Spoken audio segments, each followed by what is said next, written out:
Maayong adlaw mga kapatid, diway abase para sa News 5 Bisaya.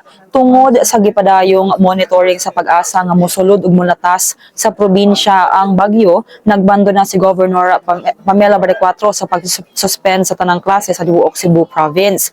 Karon naka-red alert status na ang Provincial Disaster Risk Reduction and Management Office. Pasabot nga nakabantay ug nakaaktibar na ang tanang emergency operation centers ug response clusters sa probinsya. Gimando sab sa tanang local government units ang pagpatuman sa heightened preparedness ug pagpasiugda sa preemptive evacuations sa mga komunidad nga highly vulnerable sa baha ug landslide. Sa Bohol Province, nagdeklara na sab og class suspension.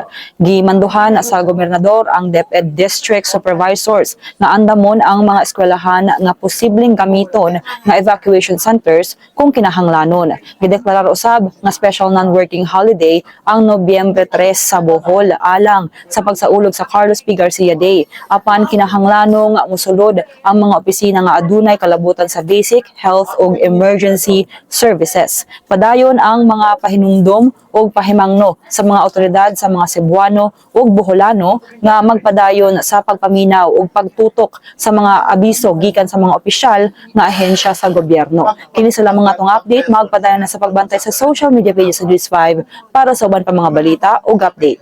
Amping tang tanan.